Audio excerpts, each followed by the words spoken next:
Om Sadashiva Samarambam Shankaracharya Madhyamam Asmadacharya Paryantam Vande Guru Paramparam Shwaro Guratmiti Murti Beda Vibhagane Vyomavad Vyapta Dehaya Dakshinamurtaye Namaha Sarva Vedanta Siddhanta Gocharam Tamagocharam Govindam Paramanandam Satguru Pranatosh Maha Om Shanti Shanti Shanti. Boa noite, bem-vindos a mais um encontro sobre a Mundaka Upanishada, agora terminando o capítulo 2. E a gente está seguindo aqui os comentários de Swami Paramartananda, né, que foi aluno de Dayananda e hoje em dia tem um ashram lá em Chennai, na Índia. É um professor muito reconhecido e muito erudito também ao mesmo tempo, né?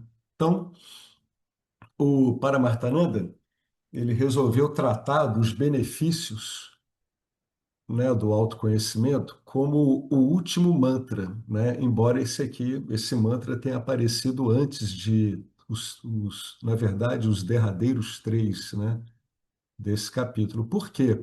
Porque formalmente trata-se os benefícios, né, em último ponto, né? O primeiro a gente vê a quem é destinado isso, quais são os recursos, quais são as qualificações e, finalmente, qual o benefício disso tudo. Então, ele pulou esse mantra aqui e está comentando agora. Bom, eu tinha dito no último encontro que a gente ia voltar para o comecinho desse mantra, o mantra 229, né? Segundo capítulo, segunda sessão, a última sessão do segundo capítulo, mantra número 9, onde a Upanishad colocou logo o benefício. Qual é o benefício? O nó do coração é partido. O nó do coração é uma linguagem que se usa para ignorância primordial, né? Todas as dúvidas são dissipadas e os karmas dessa pessoa são dissolvidos quando aquele Brahman, aquele, né, subtendido aí Brahman, na forma da causa e do efeito é visto. Aí a pessoa, a rigor, ela vê assim, né? Ela pensa, ué, mas ele está falando de Brahman como causa e efeito, mas é que a Upanishad é tão cuidadosa que ela botou na forma, né? Na forma, na aparência. Parece ao investigador que ele está vendo, né, uma causa, né, dando como resultado vários efeitos. Mas não é bem isso, né? Ela deixa bem claro que é uma forma, ou seja, é uma aparição em Brahman. A escritura é muito cuidadosa. Vamos ver o que o Swami diz sobre isso.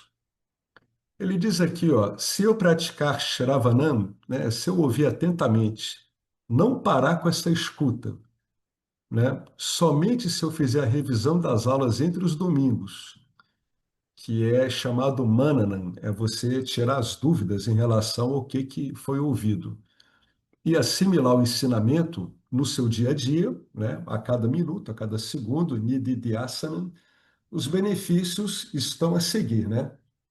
Então, aí que vem a importância do tempo, como ele disse. É preciso um tempo para que isso seja ouvido e assimilado.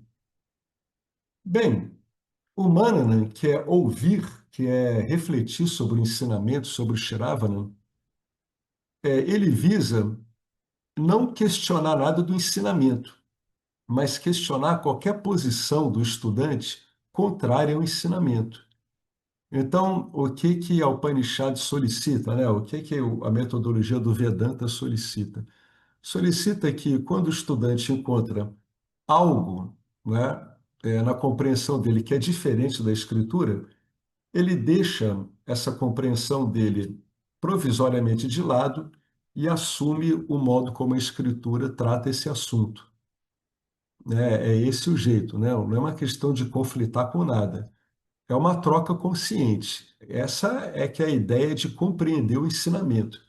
Compreender o ensinamento para depois poder assimilar ele no dia a dia implica isso, que você remova as concepções errôneas que estão em desacordo com o ensinamento e assuma as concepções do ensinamento.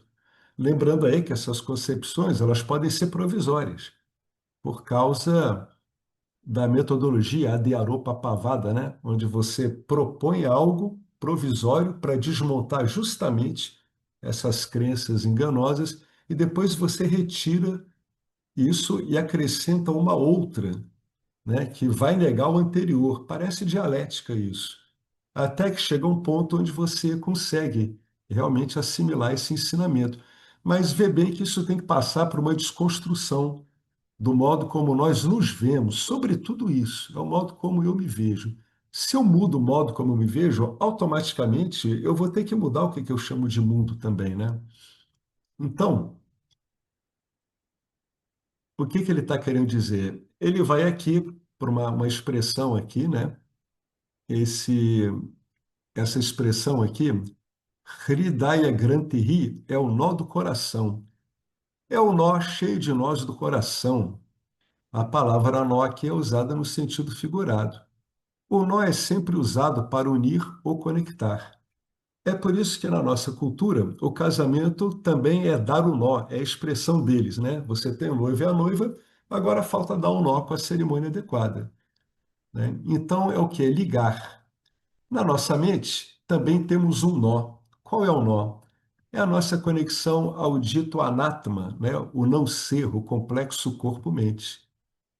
Portanto, uma vez que você esteja identificado como o complexo corpo-mente e afirmando eu sou indivíduo, essa individualidade que se vê separada, né?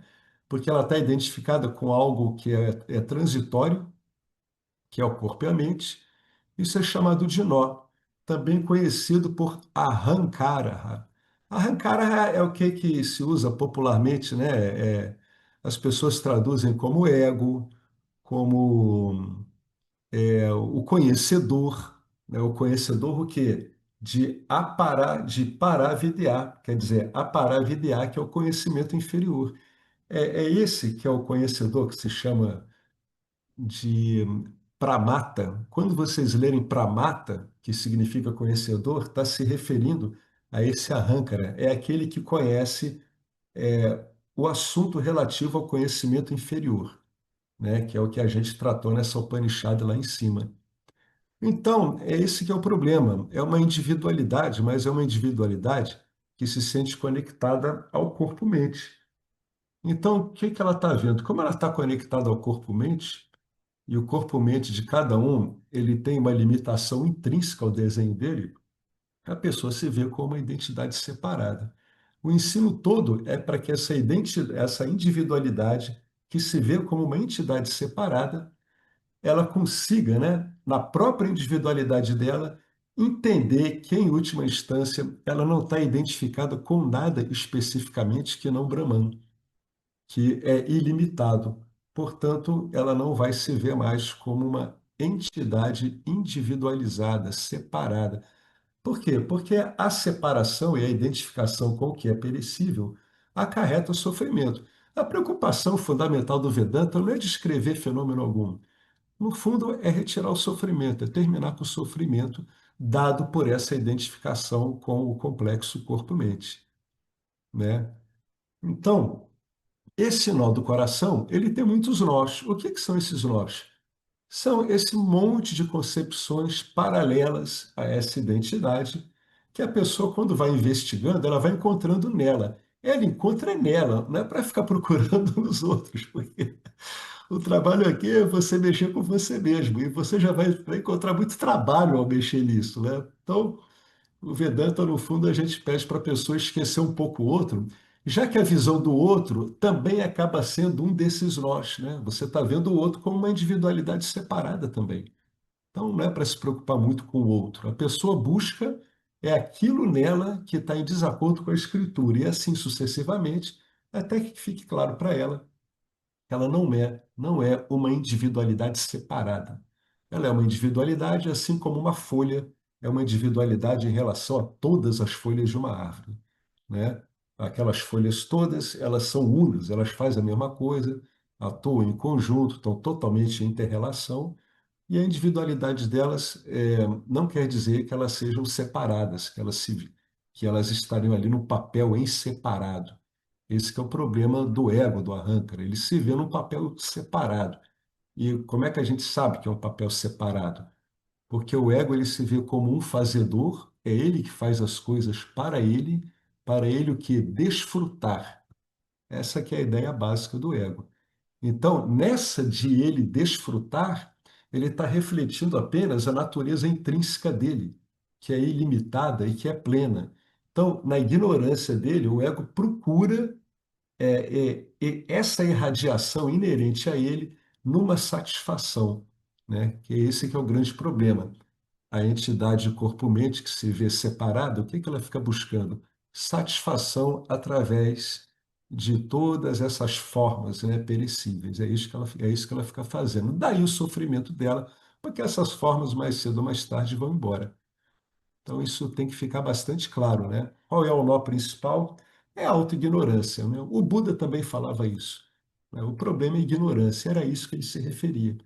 Era o indivíduo estar conectado, né? Tá achando que ele é uma coisa que ele não é. Ele não é uma coisa. Você não é uma coisa. Isso que é fundamental. Você é aquilo onde todas as coisas são sobrepostas, onde elas aparecem na sua grandeza.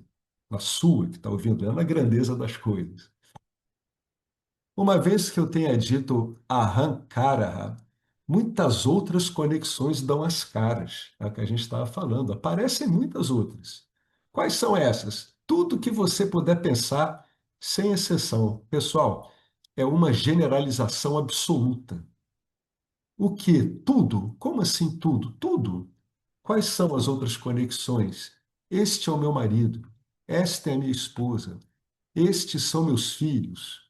Este sou eu. Eu sou uma coisa também. Este é o mundo. Isto é um país, né? Eu gosto desse país. Esta é a minha profissão. Um monte de adjuntos que reforçam a impressão de ser uma identidade em separado. Aí ele bota aqui, mamacara também aparecerá. O que é o mamacara? Mamacara decorre disso, é o senso de posse. Meus filhos, meu pai, meu emprego, né? Meu dinheiro, minha vida. Essa expressão minha vida não resiste a 30 segundos de uma investigação honesta. Como assim minha vida?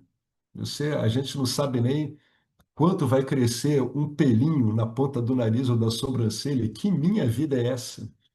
Né? Isso aí é que é o grande pavor da entidade que se julga separada, porque ela sabe que, no fundo, o que que ela está tramando ali não se sustenta. É impossível ela, no fundo, acreditar nisso. Então, ela está sempre com medo. A gente já viu aqui que o Swami fala isso, sempre há medo. Enquanto houver uma individualidade em separado, sempre há medo, né?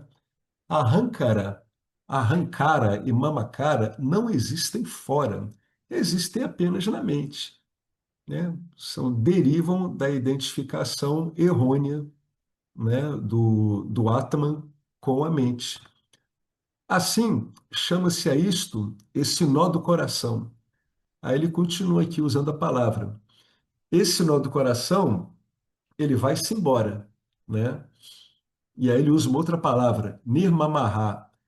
Usando os termos do Senhor Krishna, nirmamaha e nirahankaraha, né? Ou seja, não tem esse negócio de mamacara e nem arrancara. Tudo isso vai embora. É a negação aqui. Então, nem mamacara, nem senso de posse e nem essa entidade separada, essa entidade egóica. Agora, enquanto a entidade egóica, né, e o senso de posse persistirem, o samsara jamais se irá. Ele jamais se irá e está lá o quê? O medo, né? Isso gera medo o tempo todo. Por que que ele jamais se irá? Porque o Ahankara e o Mamacara, eles têm o Santita Karma, eles têm aquele karma de estoque lá atrás, que está sendo desaguado, né, do estoque de karma que está lá no corpo causal, está sendo desaguado a cada nova encarnação, a cada nova situação. Quando ele aparece na sua frente, ele é o parábida karma, é aquilo que tem que ser vivido. Então, desse estoque é retirado tudo que você vai viver nessa vida. Então, isso nunca para. Por quê? Porque o que está acontecendo aqui? Por o indivíduo ter santita karma, ele tem que assumir que ele é um fazedor. É esse que é o problema. Ele tem que assumir isso. Sabe por quê? Ele diz assim: essa ação é minha, esse benefício é meu. Eu deveria ter feito diferente, eu farei melhor, né? Tudo isso acarreta uma linha no tempo de culpa. Eu farei melhor, eu devia ter feito melhor, eu errei. É essa linha de culpa, que é um desses nós aí, é que vão amarrando o diva fazedor no tempo, né? Ele não fica apenas na experiência, ele quer modificar os resultados da experiência, onde? Na mente dele. Quer ver um tempo verbal que expressa isso em quase tudo que é idioma? É o futuro do pretérito. Eu faria melhor. Eu deveria ter feito. Aí viu que absurdo? Um futuro que está colocado no pretérito. Isso é a própria linha do ego, né? O ego é assim. Está sempre policiando ele mesmo e, de uma certa forma, se maltratando por causa disso, né? Ele tem uma visão errada dele. Então, ele traz para ele coisas que, na verdade, ele não tem como lidar. Essa é a ingratitude dessa existência humana sem consciência da verdadeira identidade. Em vez da pessoa simplesmente viver o que tem que ser vivido, ela começa a achar que ela tem que lidar com aquilo como se fosse dela, né? Não tem nada de pessoal, né, numa existência humana, na verdade. Não há nada de pessoal no mundo. Absolutamente nada. Essa é a liberdade, é ver que você não é uma pessoalidade. Não existe pessoalidade, é impossível haver pessoalidade como um agente que trabalha para si mesmo, né? Então, o quanto tem de Santita Karma? Tem muito, um bocado. Tem registro de outros eons, de outras eras, né? Bastante. Portanto, o que que a gente tem que fazer? Negar essa identidade com o corpo-mente e reivindicar eu sou Atma, né? Quando você reivindicar o eu sou Atma, e isso ficar claro para você, você vai notar que o seu eixo de individualidade mudou. Não é mais uma individualidade como você via antes, né? A estrutura egóica está lá, mas ela não é sua identidade. Ela é mais uma estrutura operacional, com todo o programa dela dessa vida. Mas está lá para fazer transações no mundo. É como as pessoas te reconhecem, etc, né? Por isso que ele brinca e diz assim, ó, esse Ahankaraha, ele deve se tornar o nosso vizinho. Aí ele vai explicar essa brincadeira que ele fez aqui, ó. Nessa escritura aqui, que ele estudou, chamada Naiskarmya Siddhi, ele usou a palavra avizinhação. O que que ele entende por esse termo avizinhação? Quando o vizinho tem problemas, qual é o estado em que você se encontra? Vamos ser sinceros, né? Diva Mukta, não estamos relacionados com os problemas do nosso vizinho. Você não fica preocupado. Você vai discutir isso objetivamente, porque ele só não conseguiu passar nos exames, o seu vizinho. Só isso, não é nada pessoal seu. Você dará um maravilhoso conselho, uma sugestão, até porque não está envolvido. Você tem objetividade em relação ao vizinho, coisa que o vizinho com ele mesmo não tem, né? E quando nós também estamos imersos no nosso samsara, a gente não consegue ter objetividade, né? Uma após outra das camadas vão se desdobrando, uma dando causa à outra. É uma espiral tremenda, da qual não tem como sair, a não ser que o elo de identificação seja rompido pelo conhecimento, né? Veja, a objetividade vai-se embora quando algo acontece mais intimamente a você. A gente sabe disso. As emoções acabam completamente com a objetividade da pessoa, né? Elas absorvem a pessoa completamente.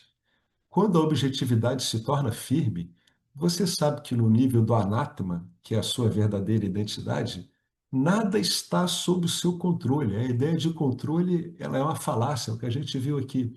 Não há isso. Nada é pessoal, nada está sob seu controle. Tudo é decidido por quê? Por deixa, cala e parábida, né? Pelo tempo, pelo parábida karma. Deixar, eu me esqueci um pouco, mas eu acho que é o local, é. o local, é as circunstâncias onde você está, sobre os quais nós não temos controle.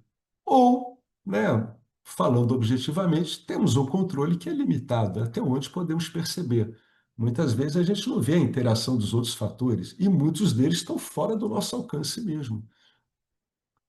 Bem, se eu me afastar, né, se eu me afastar desse envolvimento, posso aceitar os altos e baixos de anátema.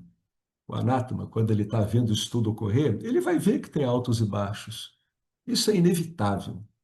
Absorver os momentos de satisfação e dor na vida é algo inerente à experiência humana. Absolutamente inerente. Os seres humanos passam por isso. Passam por felicidades, infelicidades. É inerente, né? O problema é isso não virar sofrimento, né? Agora, se houver uma identidade com esse agente fazedor e desfrutador, então esses altos e baixos eles podem virar vínculos e aí engendrar um sofrimento, que é a pessoa ficar recalcitrando com isso, né? Ela se perde na dimensão espaço-temporal, digamos assim, e esquece que, no fundo, ela não tem nada a ver com isso. Bom, já com esse ego e o senso de posse, né, os altos e baixos serão perturbadores. Como é que surgiu a palavra upset, perturbado em inglês, né? Aí ele brincou. A configuração, setup em inglês, né? Invertida torna-se upset. Isso é brincadeira que ele está fazendo com o idioma inglês. Setup é uma configuração, quer dizer que está tudo arrumado. Você bagunça aquilo e fica tudo upset ou bagunçado. Ele usou essa palavra aqui em inglês. Não tem como fazer esse trocadilho em português. Portanto, o que que dá objetividade? O que que é objetividade? Objetividade é você, ao invés de estar envolvido com um objeto, uma emoção sua, você sabendo da sua identidade, você observa o envolvimento do arrâncara com essa emoção, você vê esse movimento todo e você sabe que esse elo é entre o arrâncara, né, que ainda não está firmado como um grande vizinho, né? Você ainda está se identificando volta e meia com ele, ele ainda não é aquele vizinho lá do outro lado do andar, ainda não é isso. Então, nesse caso, quando você ainda não consegue delimitar o campo de envolvimento do seu arrâncara, você está misturado com ele, você não está vendo os contornos desse objeto, dessa projeção em você chamada ego. Você não está conseguindo enxergar isso. Ou seja, o ego para você não é um objeto. Objetividade é justamente você conseguir objetificar o ego.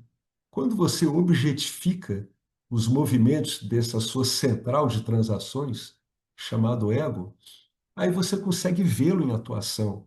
Que nem como quando você está sonhando, isso acontece muitas vezes. A pessoa está sonhando e tem uns sonhos onde ela se vê dentro do personagem. Tem outros sonhos onde ela vê aquele personagem ali longe, né? Isso ocorre em alguns sonhos. Então, naquele caso, aquela entidade ali do sonho, ela está objetificada. Você consegue ver ela com clareza. Outras vezes, a gente está bastante envolvida. É isso que é objetividade. É você conseguir transformar isso exatamente no que é um objeto aparecendo em você. Então, essa objetividade, essa capacidade de ver tudo isso como uma projeção, como um objeto virtual, dá a você uma aceitação sem reatividade. Ou seja, eu não me engajo nesses movimentos, né, emocionais, mentais. Eu vejo o ego lá se engajando, mas eu consigo ver isso ocorrendo. Isso pode ser de uma enorme vantagem na hora de lidar com uma situação muito difícil, né? Então, é o que ele colocou aqui. O que que acontece? Quando essa objetividade surge, né, você vai se livrar, ó, do senso de posse, nirmamamo, e vai se livrar desse centro baseado no ego. Por isso que ele bota nir, bhavati. Então você se torna o quê? Você se torna sem esse senso de posse e você se torna sem esse senso de ser um fazedor. Você vê as ações ocorrendo. Você pode ver isso quando você está andando na rua. Olha bem, esse corpo não parece que está andando por si mesmo? Ele está andando sozinho. Assim são as coisas. Ele está andando sozinho. Imagina se você for pensar em todos os movimentos que existem para fazer o seu corpo andar, né? Quem faz tudo isso se mover, a gente sabe, né? É esse teatrão aí, baseado nas gunas, né? Esses é que são os agentes desse tipo de programa, o programa da manifestação. Tudo vai por si mesmo, né? Então, todas as dúvidas sobre o diva, aquilo que eu achava que eu sou, né? Mas que continua aí, né? Nada disso vai ser eliminado. Toda essa projeção vai continuar aí. A sua relação com ela é que vai mudar completamente. Todas as dúvidas sobre o diva, sobre o mundo, Jagat, sobre Ishvara, que é esse princípio, né, de mais puro sattva, mais pura inteligência, que dá margem a toda manifestação, Shristi, a criação, tudo isso fica claro. E o que é que fica claro? Vai ficar claro cada detalhe do diva, do mundo, ou os mistérios que Ishvara guarda nele junto com a sua criação? Não, não é isso que vai ficar claro. O que vai ficar claro é que há apenas uma verdade, qual? Eu, onde eu posso entrar nela através do eu sou. É uma das entradas. Há apenas uma verdade, existência, consciência puríssima. Porém, tem uma infinitude de nomes e formas. Isso é que fica claro, tá? Há apenas uma verdade, mas tem uma infinitude, uma infinidade de projeções, né? Definidas aí pelos nomes e formas. Nome, forma, o tempo todo, né? A pessoa pergunta, mas a emoção é assim também? Sim, a emoção tem a forma da emoção, a forma da emoção, o modo como ela atinge as pessoas, né? Como é que é a forma da raiva? Ela mobiliza o corpo, ela tem uma série de descargas, né, neuroquímicas, etc. Ela tem um nome, né? Raiva, alegria, tudo é nome e forma. Esteja no mundo físico ou no mundo sutil, qualquer coisa é nome e forma. É importante o aluno generalizar tudo mesmo, é uma baita de uma generalização. E uma coisa interessante, à medida que você vai ficando com condição de generalizar, isso reforça o discernimento e o desapego, né? Porque você consegue sair desse monte de categorias, né? Isso é bom, isso é ruim, essa forma me agrada, eu preciso dessa forma, não vivo sem ela. Você consegue botar isso de lado. O que está acontecendo? Através do discernimento, né, que a escritura está trazendo aqui junto com ela, você vai se desapegando. Então, é isso. A compreensão é essa, apenas uma verdade e eu sou essa verdade, né? Eu é que sou essa verdade. Não há nada além disso. Repara como o Swami generaliza fortemente. Ó. Esse é o apelo da Escritura. Todas as dúvidas sobre tudo se foram. Temos apenas Anadi e Ananta, eterno e ilimitado. É só isso. É a eternidade e a ilimitação. A ilimitação porque não está definido por nada. Tenta definir você mesmo. Depois de conseguir objetificar os movimentos da sua mente, que é a parte mais complicada, que exige mais atenção, tenta agora ver de onde está saindo essa objetificação. Vê se você consegue se definir. Você vai ver um mistério, algo intangível, mas que está ciente de tudo. Não é limitado por nada e torna toda a experiência, inclusive essa de investigar, possível. É o que se chama, você ilumina tudo. Tudo isso está sendo iluminado por você. Você é Jyotihi, Jyotishi, Jyotihi. Jyotishan, Jyotihi é a luz das luzes. Está aqui na escritura também. Então, agora veja bem, e o que que vai acontecer, no fundo? A única coisa que vai mudar é o modo como você está lidando com você mesmo. É a sua identidade última, que vai acarretar um modo diferente de ver tudo que está acontecendo. Alguma coisa vai embora, só vai embora como realidade. Então, Os nomes e as formas continuarão eternamente. É assim esse universo. Atma, que é a sua verdadeira natureza, continuará eternamente, né? Atma é Satyam, é a verdade. O outro, todo o resto é Mithya. Mithya é aquilo que parece ser, mas não é. É a melhor definição que tem. Parece, mas não é. Mas parece mesmo, mas não é. Não resiste à investigação. Importante, né? Essa aparência não interfere com o Satya, né? Nada altera a pessoa. O real não pode ser ameaçado. O real não pode ser amedrontado. O real é o real e basta a si mesmo. Essa é a quarta cápsula que ele se refere ali, que ele usa essas cápsulas. Qual é a quarta cápsula? Eu nunca sou afetado por qualquer evento que aconteça nesse mundo dessas aparências de nome e forma. Mithya Namarupa Prapancha. Nunca sou afetado. O real não é afetado. Desde que tudo aconteça, que é uma canção até de um velho filme que ele não deu o nome, né? Tem que lembrar que isso aqui é uma transcrição, né, de uma aula e ele vai falando tudo aqui. Então é isso. Nada que aconteça nesse nesse mitya, ele altera você em última instância. Por pior que seja a experiência, você que está tornando ela possível, porque você é a luz das luzes. Por melhor que seja a experiência também.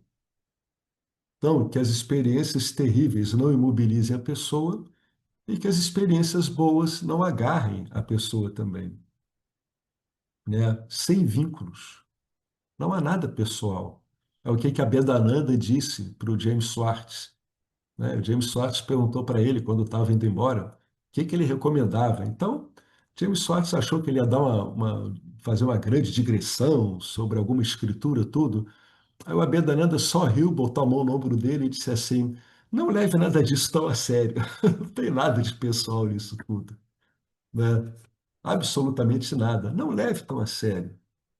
Né? As coisas correm, elas têm o andamento delas, né? Pela lei do karma, essas sucessões de causalidades vão acontecendo através da ação das gunas, né? Elas é que vão modelando tudo.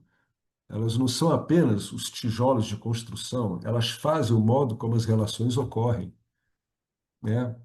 As relações rajásicas, tamásicas, satívicas, a inter-relação entre esses gunas todos. Nós nunca temos apenas um guna no fenômeno, ele está numa determinada proporção combinado com outros. Então o jogo é muito grande, é só a gente olhar para tudo que está acontecendo e ver que, na verdade, o jogo é infinito. E o problema é esse, é aí que a gente se perde, né? Na finitude de identidade da mente, que ela tenta fechar o Atman naquilo, a mente ela é infinita. Esse que é o problema, né? Na finitude dela, no limite dela, que ela tem o limite, que é ela própria em si, mente, ela é um objeto, ela é uma projeção. Nessa limitação dela, ela contém nela o ilimitado dos nomes e das formas. É por isso que os seres humanos se complicam e é por isso que você tem esse conhecimento passando ao longo de milênios e milênios e milênios e milênios, né? Porque é um problema ancestral da humanidade. Em geral, toda a mítica de qualquer cultura, ela acaba traduzindo esse problema, de acordo com a linguagem, né, dela, com a representação que ela usa. Aí ele continua aqui, ó, aquilo que a gente já falou. Enquanto esse arrancar estiver em foco, né? Esse fazedor e usufrutador é tudo juntinho, né? Porque o arrancara, ele se põe nesse movimento ilusório, fazendo coisas, ele é um karta, para ele obter algum benefício, né? Um bhokta. Essa duplinha estará em tela, e quando essa dupla está em tela, o samsara está em atividade.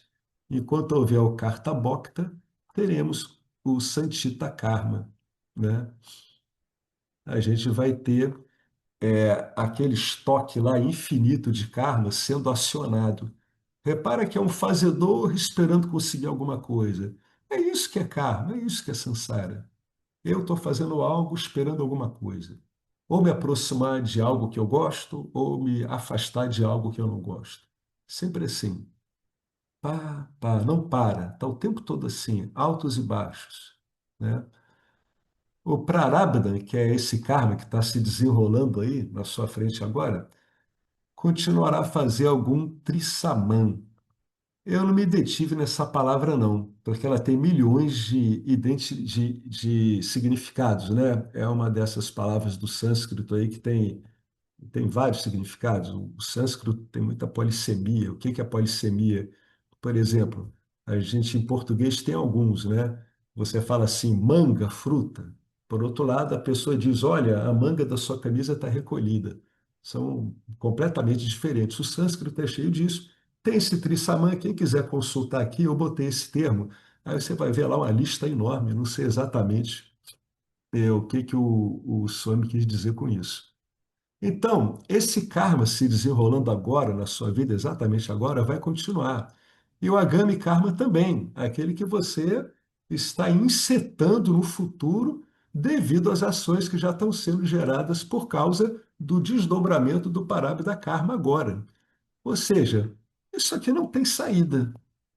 A não ser que você rompa isso, não há como procurar uma solução dentro dessa estrutura.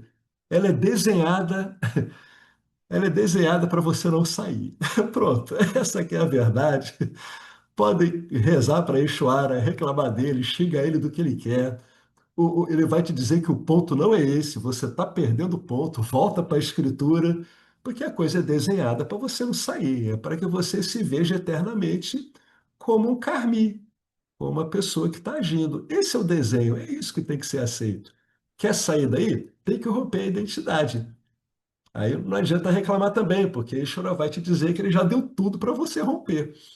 Diz, ó, mas eu dei um manual aqui para você romper isso. Ah, mas eu não quero usar o manual integralmente. Aí ele vai dizer, pô, mas aí você não está usando o manual direito. Você quer o quê? Quer manter um pé aqui e outro lá? Não tem isso. Olha, não há tergiversação entre Satya e Mithya. Não há uma negociação, né? Ou você quer romper isso, então você sempre vai ficar com o pé aqui e ali e vai continuar no samsara, né? Não há uma compatibilidade, são ordens de realidade muito diversas. É claro que Nietzsche deve a existência dela a Sátia, mas as características de cada uma são muito diversas. É aquilo que o Swami colocou ali, né? Uma é una, só tem ela, a outra é multifacetada, não tem essência, não tem realidade em si, é exatamente o oposto. Por isso que não dá para ficar negociando, não é um espaço de negociação. É isso sim um espaço de decisão, isso sim, é uma decisão, não é para negociar, né? A existência não é um mercado de ver-a-peso onde você vai negociando, né? Baixa o preço daqui, compra uma coisa que você quer um pouco mais barato. Não existe isso. Isso só tem Nietzsche, não tem Satya, né? Não tá, essa negociação não está na sua natureza. Sua natureza verdadeira, ela é inegociável pela própria natureza dela, né? Então, quando não há esse arrancara, que está querendo dizer quando não há arrancar? Pô, é claro que existe arrancar. Ele está dizendo que quando não há identificação com arrancar, um Gnani, que é esse que não tem identificação, ele já não recebe nenhum Agami Karma. Não tem mais. Ele não se vê um fazedor, né? Ele não se vê como culpado por mais nada. Não tem isso. Na cabeça de um Gnani não tem culpa. Não tem uma linha de tempo onde algumas ações ocasionaram coisas que ele gostaria e outras ocasionaram coisas que ele não gostaria. Não existe isso na cabeça de um Gnani. Então, aí tem essa citação aqui da Gita, capítulo 4, verso 23. Olha, o que está aqui, ó? Aquele que é isento do apego. Olha, isso aqui é muito importante. Ele é isento do apego, ele não está apegado. Não há problema nenhum com apego, só que eu não estou apegado, tá? Não estou usando mais isso. Aquele que é liberado, aquele cuja mente está estabelecida no conhecimento e que age para o yagna, todas suas ações são dissolvidas. Agir para o yagna, isso aqui é uma visão, ele age para o sacrifício, né? Então ele está aqui fazendo o papel dele dentro da criação. Ele está deixando todo o papel dele sendo executado pelos recursos que a criação tem. Essa é a ideia de Agna aqui. Agna é sacrifício, né? Então, aqui nesse caso, seria o quê? Seria um sacrifício do ego mesmo, né? Seria o sacrifício da personalidade. É ela que está sendo oferecida, né, pelo Gnani nesse caldeirão da manifestação, que é o que ocorre mesmo, né? Tem uma frase que lembra muito isso, que está no Tao Te Ching, quando Lao Tse disse que os seres humanos, enquanto ignorantes, são apenas cães de palha destinados ao sacrifício. O que é um cão de palha? Um cão de palha, ele era realmente um cãozinho feito de palha, em antigos rituais chineses, que no final do ritual era jogado no fogo, né? Então ele contextualizou isso. Ele disse: o ser humano, quando não compreende o tal, ele é apenas um cão de palha destinado ao sacrifício, né? Ou seja, ele vai ter o seu fim, vai cumprir o seu processo todo e vai chegar ao seu fim, né? Então, o que que ele está querendo dizer? Então, fundamental a isenção do apego, a pessoa não está pegada ao que? A uma personalidade que se vê como separada e, portanto, uma personalidade que age, que quer usufruir, que tem preferências, que, na verdade, que tem gostos e aversões, né? A coisa é mais séria, ela está apegada aos gostos e aversões. É isso que é apego, que é liberado disso e cuja mente está estabelecida no conhecimento. Quando? O tempo todo. O tempo todo, né?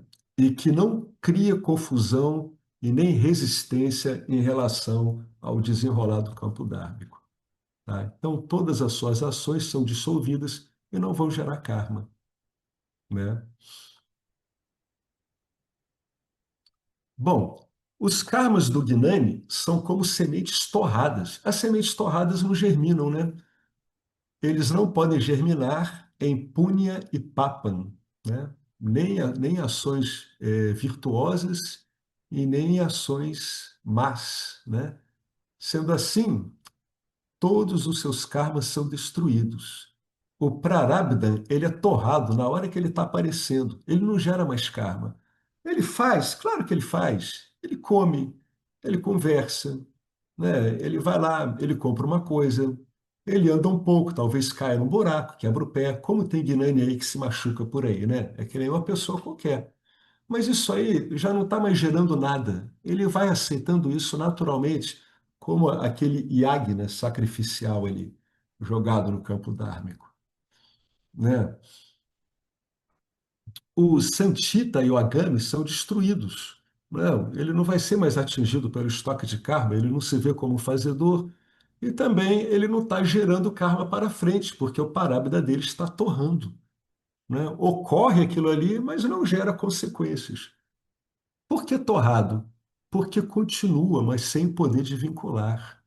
Prarabdha continua para o complexo corpo-mente, mas não para o Atma, né? Inevitavelmente, todo complexo corpo-mente tem um parábdha, que é exatamente o que está ocorrendo agora. Qual é o parábdha da gente nesse momento? É estar aqui no encontro de Vedanta. Esse é o parábdha que está ocorrendo. O que vai ocorrer depois? Cada um tem a sua vida. O corpo-mente ele tem um parábdha. Mas para aquele que se sabe o Atman, ele não vai mais passar por isso, porque ele não está mais identificado com o corpo-mente. E tudo isso vai acontecer quando? Olha só, aqui ele entrou aqui com sânscrito, mas ele colocou uma frase muito interessante aqui, né? Ele vai ficar falando, ó, Paravaran significa Brahman, né? Suas interpretações. Paran significa a causa, Avaran significa o efeito. Ele tá falando isso porque nessa frase está usando os termos que a gente conhece, mas com outro vocabulário. Então, olha só, aqui nesse 180 tem uma notação muito interessante aqui, ó. quando é vista existente como Brahman a causa na forma do efeito. É assim que isso vai acontecer, né? Isso que essa liberação vai acontecer quando você vê a causa na forma do efeito como Brahman. É Brahman que está aparecendo nessa forma de efeito. É meramente uma forma. É o que está ali no verso. Foi o que a gente viu aqui, ó. Olha o que o verso falou. O verso disse: todos os karmas dessa pessoa são dissolvidos quando o Brahman é visto na forma da causa e do efeito, mas só há Brahman, né? É o que quer dizer essa frase que ele colocou. Aí eu sempre falo para a gente se lembrar de como essa história da música começa. Por que causa e efeito? Porque a pergunta do estudante, a pergunta inicial dele para o professor, foi abordada através de causa e efeito. Aí ele está dizendo, ué, mas então o conhecimento de tudo que eu estou falando aqui, todo esse conhecimento, papapá, o que ele tem a ver com esse conhecimento daquilo que, uma vez conhecido, torna tudo isso conhecido? Aí o professor arrumou a pergunta dele, olha, a sua pergunta está falando de conhecimento, mas vamos dividir. Tem um que é o conhecimento superior e o outro é inferior. Esse inferior é que dá impressão de causa e efeito. Mas aquilo que torna toda essa impressão de causa e efeito conhecida de verdade é o conhecimento superior. Porque você vai ver que a própria sucessão de causa e efeito não é nada mais, nada menos do que o próprio conhecido superior visto como causa e efeito. É o que está aqui nessa frase, né? Então, quando somente Brahman, tá, que aparece na forma de causa e efeito, quando esse Brahman, ele é o quê? Drishte. Drishte é visto, mas aqui significa compreendido, realizado. Realizado como o quê? Como eu sou esse Brahman. Então, tudo isso acontece quando isso é visto. Tudo isso que está nessa relação de causa e efeito é apenas eu aparecendo como uma forma de efeitos. Só isso, né? Tudo aparecendo numa relação de causa e efeito. Como? Apenas formas. É o que? Sou eu. Então é válido você dizer o que eu chamava de mundo sou eu. Mas eu não me limito a esse mundo, porque eu tenho existência independente dele. Já o tal do mundo, não. O tal do mundo, ele depende de mim para existir. Essa é uma das outras bases para você dizer para você mesmo que você é a luz das luzes. Você que é a luz última, que torna tudo isso possível e experienciável.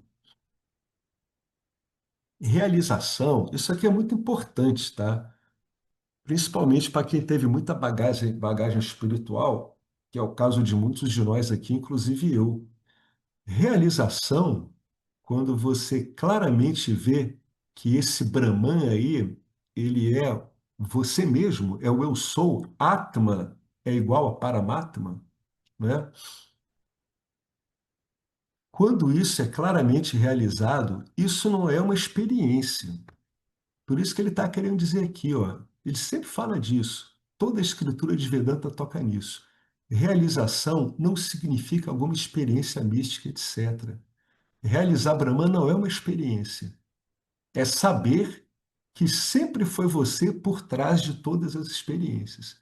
É você agora por trás de todas as experiências e sempre será você por trás de todas as experiências.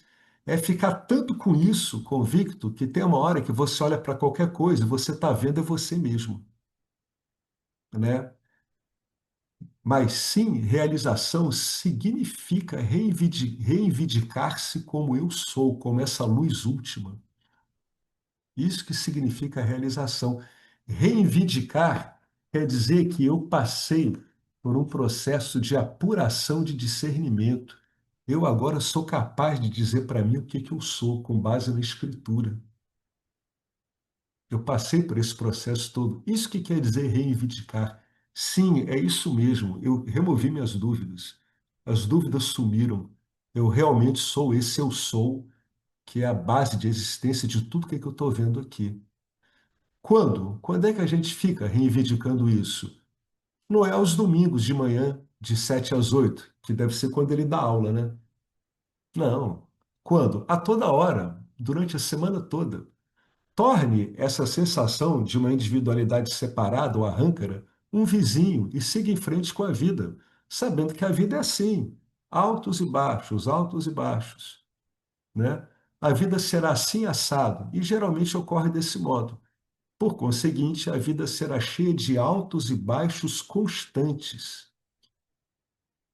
Mas tudo isso serve para nomes e formas. A vida é como um filme e eu sou como a tela. Eu sustento o filme. Mas, ó, eu não gritarei que eu sou a tela.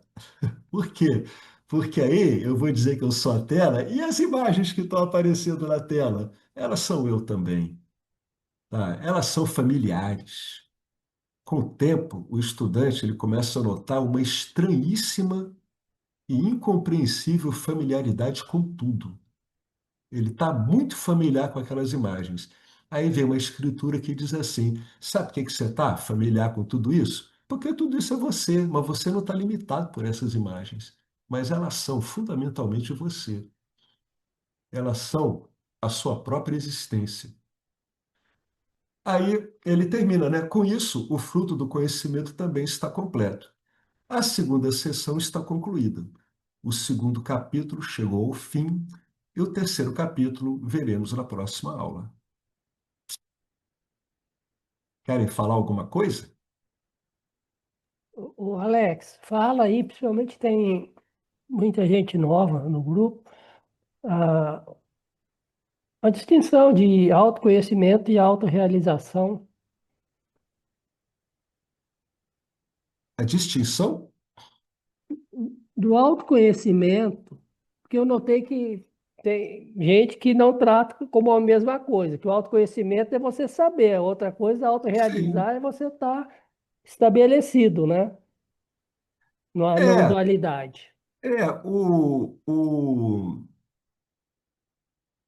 como é que ele usou esses termos? Conhecimento superior e conhecimento inferior. Ah, não, autoconhecimento, né?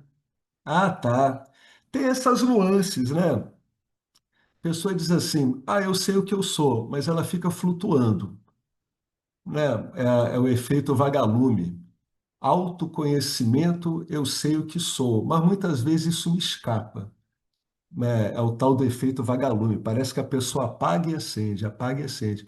Isso é muito comum, né? O autoconhecimento está aí, mas ele ainda não foi introjetado.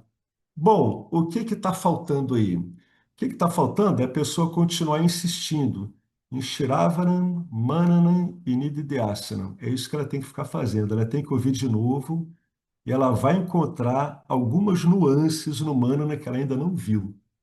E isso vai ficar claro para ela quando ela fizer a sua contemplação todos os instantes sobre isso. Ela vai notar os agarramentos e ela vai ver que algum agarramento que ainda está funcionando é que está tirando ela do centro. O que que o Marcelo quis dizer isso?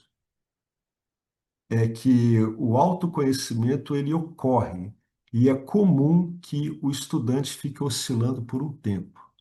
Isso quer dizer que ele está precisando de nididhyasana, né? Uma vez que o autoconhecimento ele fique firme e imediato, não há nunca nenhuma dúvida, nenhuma oscilação em relação ao que ele é, ou seja, o estudante não é mais sequestrado pelas oscilações de Maia, do mundo manifesto, aí, aí pode ser até a hora de abandonar completamente o Vedanta, já deu o serviço dele.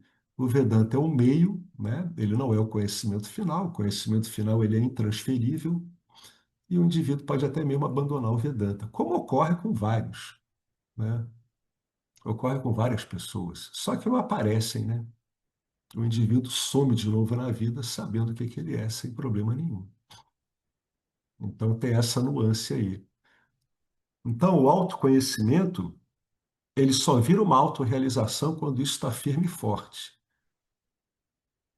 E a autorrealização, ela é igual à realização de Deus. Saber o quê? Que só existe Deus. É isso. É isso aí, Marcelo.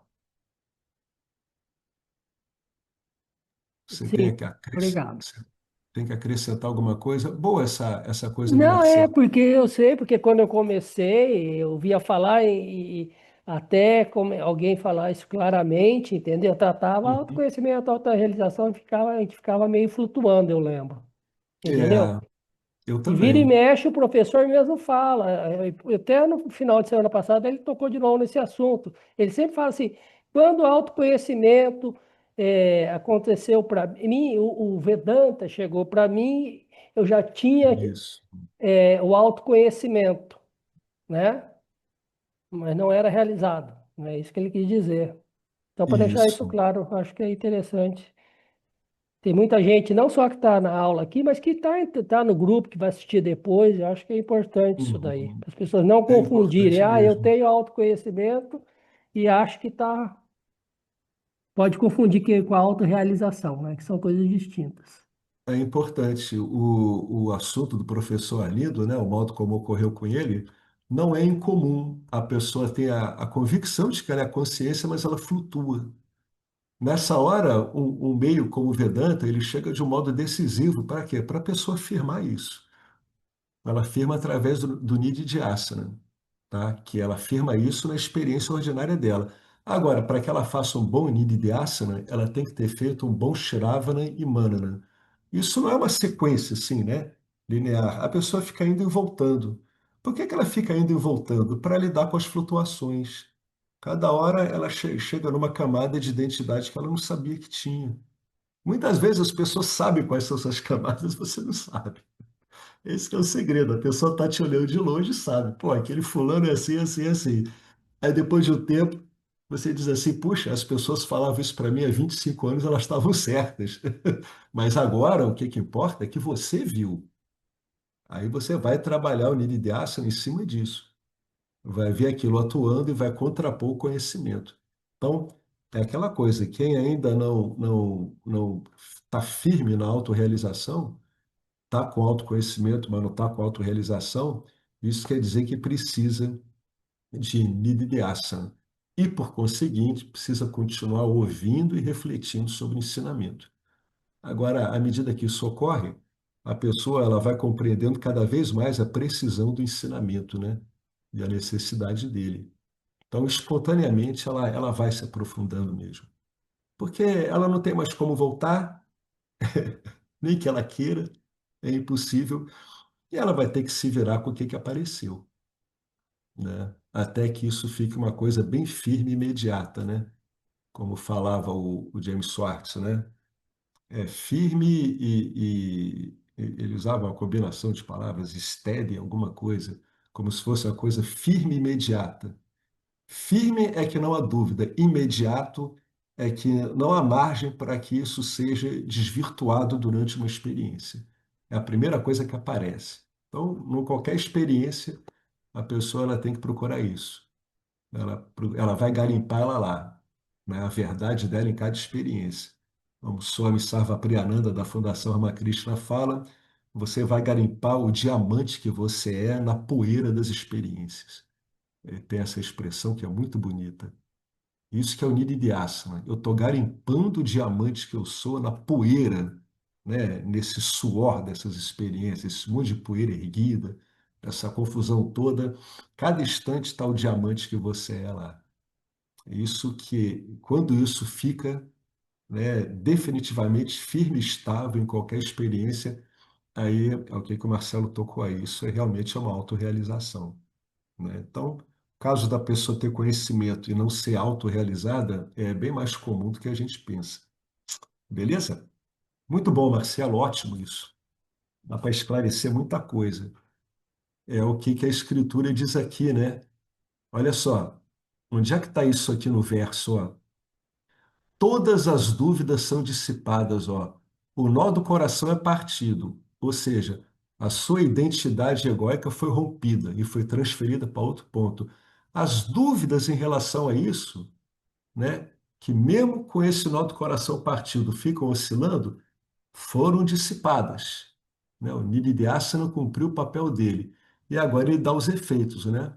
Os karmas da pessoa são dissolvidos quando ficar claro que tudo que você está vendo é você mesmo, na forma de causa e efeito, isso por causa, né, do encaminhamento da música. Né? Em outras escrituras não vai ser assim, não vai se falar de causa, de efeito, nada disso. Né? Então, é uma coisa importante. Quando a gente usar esses termos aqui, e essa linha de raciocínio, isso aqui está se aplicando no contexto da Mundaka Upanishada. Tá? Então, cada Upanishada, ela traz em si tudo o que o aluno precisa. Tá? Tudo. Outra Upanishad vai categorizar muitos termos aqui de outra forma. Então, não é para misturar, tá? É para se concentrar nisso aqui. Cada Upanishad ela é autossuficiente em relação a outras Upanishads. Não tem uma Upanishad completando outra. Agora, para o estudante, pode ser que muitas coisas dele que ficaram sobrando, né, como resquício, como alguma dúvida, após ele ter contato com uma Upanishad, vão ser eliminadas em contato com outra.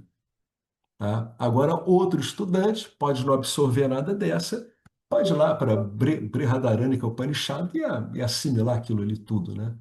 Então, varia muito. O uso é bem pessoal, né? O método é o mesmo, mas o uso disso é pessoal, porque o local onde isso está sendo investigado é o bastião da individualidade, né? É a fortaleza da individualidade está lá. É essa fortaleza que tem que pegar essas muralhas, nivelá-las bonitinhas, plantar uns jardins, entendeu?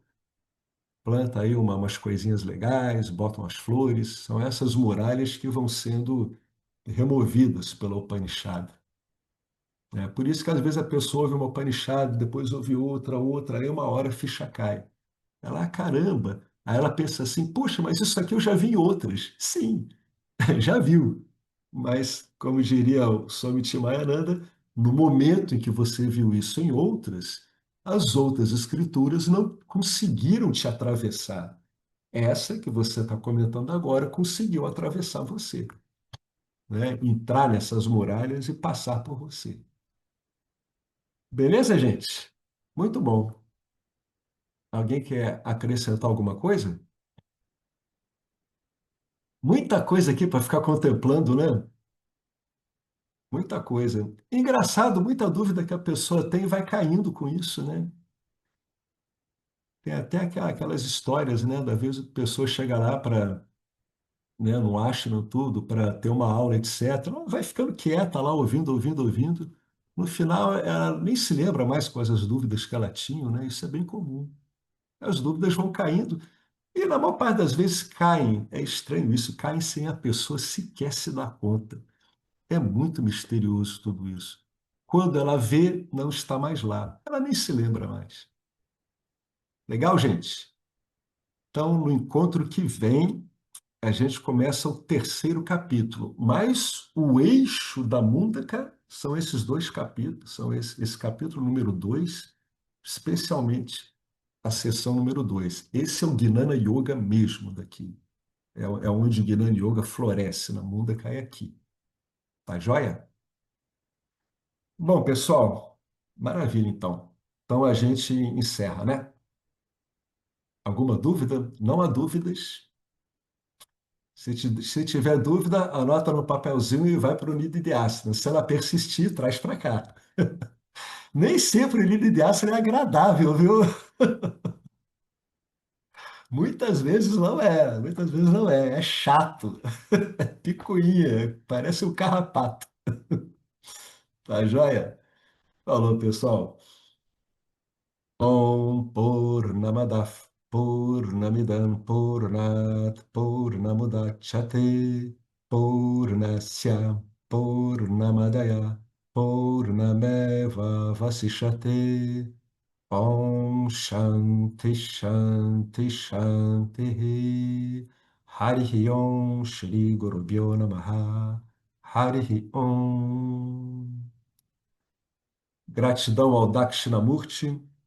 Gratidão a essa belíssima linhagem de ensino, gratidão ao nosso patrono, Adi Shankaracharya, e gratidão a tudo por podermos estar aqui ouvindo e compreendendo cada um, né, no seu ponto, esses ensinamentos simplesmente maravilhosos. Obrigado, gente. Até a próxima.